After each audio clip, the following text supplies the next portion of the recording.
আপনার মনে হতে পারে আপনার জীবনে সবকিছু আছে, তবু কেন যেন সুখ নেই। কারণ প্রকৃত সুখ আসে বিশ্বাস এবং আন্তরিক সম্পর্ক থেকে, কেবল বাহ্যিক অর্জন থেকে নয়। সতর্ক থাকুন তাদের থেকে যারা অন্যদের সম্মান নষ্ট করা ও গুজব ছড়াতে দক্ষ। তারা এক প্রকার ব্যাধিগ্রস্ত। তাদের জন্য দোয়া করুন, মূলত তাদের জন্য সবথেকে বেশি দোয়া করা প্রয়োজন। কঠিন সময়ে অনেকেই আপনাকে ছেড়ে যাবে, এটি স্বাভাবিক। কিন্তু আপনি যাদের প্রকৃত বন্ধু ভেবেছিলেন, তারা যখন আপনার সঙ্গে এমন বিশ্বাসঘাতকতা করে, তখন সেটি আপনাকে সবথেকে বেশি কষ্ট দেয়। যখন কেউ ভালো করে এবং সফল হয়, তখন তার জন্য আনন্দিত হন, তাকে নিচে নামানোর চেষ্টা করবেন না।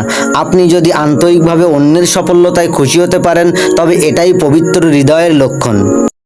আপনি যখন ব্যর্থ হবেন, তখন নিজেকে পরাজিত মনে করবেন না। হাল ছেড়ে দেওয়া তো সহজ, কিন্তু বলবেন না আমি পারবো না। নিজ উদ্যোগে উঠে দাঁড়ান, সামনে এগিয়ে যান। মনে রাখবেন সর্বশক্তিমান আল্লাহ আপনার সঙ্গে আছেন। আমরা মানুষ, তাই ভুল করবই, কিন্তু সেখান থেকে শিক্ষা নিন। ভুল করা মানেই আপনি ব্যর্থ নন। উঠে দাঁড়ান, সামনে এগিয়ে যান। সময় নষ্ট করার সুযোগ নেই। যখন সব আশা শেষ বলে মনে হবে, তখন চোখ নয়, বরং হৃদয় দিয়ে গভীরভাবে দেখুন।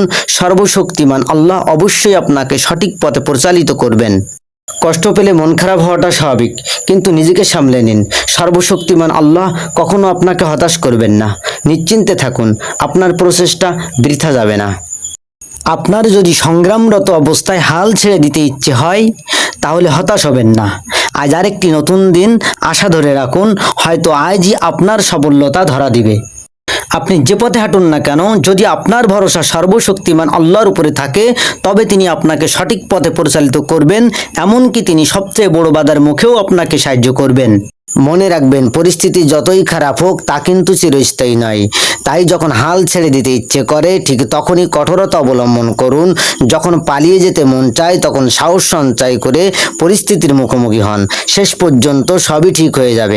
জীবনের প্রতিটা দিনকে একটি নতুন সুযোগ হিসাবে দেখুন, এটিকে অপচয় করবেন না। সবাই এই সুযোগ পায় না। আল্লাহর কাছে প্রার্থনা করুন যেন তিনি আপনার ভুল ত্রুটিগুলো ক্ষমা করেন এবং আপনাকে আরো ভালো মানুষ হতে সাহায্য করেন। রাগ হলো জ্বলন্ত আগুনের স্বরূপ। যদি আপনি আপনার রাগ নিয়ন্ত্রণ করতে পারেন, তবে সে আগুন নিভে যাবে। আর যদি আপনি তা তীব্র হওয়ার সুযোগ দেন, তবে সে এক সময় আপনাকেই পুড়িয়ে ফেলবে। কারা আপনার প্রকৃত বন্ধু, তা আপনি তখনই জানতে পারবেন যখন আপনার জীবনে কঠিন সময় আসবে। তাই নিজেকে এমন একজন ব্যক্তিতে পরিণত করুন, যে বিপদে অন্যদের পাশে থাকবে এবং কঠিন সময়ে তাদেরকে সাহায্যের হাত বাড়িয়ে দিবে। এই পৃথিবী কখনো সহজ নয়, মাঝে মাঝে একে প্রচণ্ড কঠিন মনে হতে পারে। তাই যারা সব প্রতিকূলতার মাঝেও আপনার পাশে থাকছে, তাদের মূল্যায়ন করুন। যারা চলে গেছে, তাদের ক্ষমা করে দেন। আপনি যাদেরকে সবচেয়ে বেশি কাছের বলে মনে করেন, তারা সবসময় আপনার প্রতি সবচেয়ে বেশি ভালোবাসাপূর্ণ নাও হতে পারে, কিন্তু আপনি তাদেরকে বদলাতে পারবেন না। তাই মেনে নিন এবং এগিয়ে যান।